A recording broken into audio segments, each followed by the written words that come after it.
Hospital పరుగు పోయేటట్టు మీరు ఛానల్కే ఇచ్చారు నా వాయిస్ ని తీసుకెళ్లి. అంతకన్నా ఏం చేస్తారు మీరు? ఏం చేస్తారు మీరు అంతకన్నా? ఏమైనా చేసుకోండి. నేను చేయాల్సింది నాకు వెసులుబాటు ఉన్న ప్రకారం నేను చేస్తాను. మీరు రోడ్డు ఎక్కుతారా, ఎమ్మెల్యేకి చెప్తారా, ఎంపీకి చెప్తారా, లేదంటే బెదిరించి లోకేష్ బాబుకి చెప్తారా, ఏమైనా చేసుకోండి. మీకు ఆ హక్కు ఉంది, మిమ్మల్ని ఎవరు ఆపరు కూడా.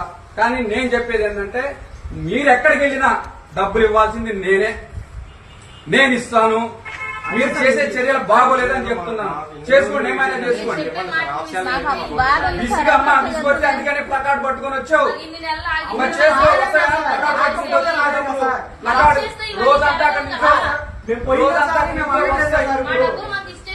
అదే వస్తాయి. నేను డబ్బులు ఇచ్చేదాకా నుంచి అక్కడ నిలుచు. ఎవ్వరు ఆపట్లేదు చెప్తున్నా కదా. హాస్పిటల్ ఇబ్బందిలో ఉంది, ఆర్థికంగా వెసులుబాటు చూసుకున్న తర్వాత నేను ఇస్తాను.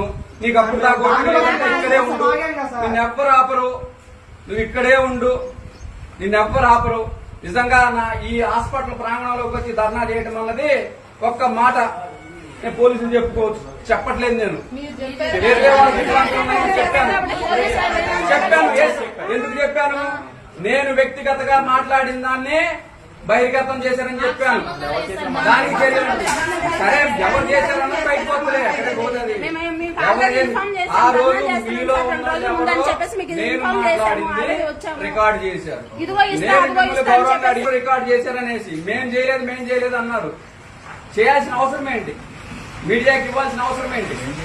మీడియా డబ్బులు ఇస్తుందా? హాస్పిటల్ పరు రోడ్డును పడితే మీడియా డబ్బులు ఇస్తుందా మీకు?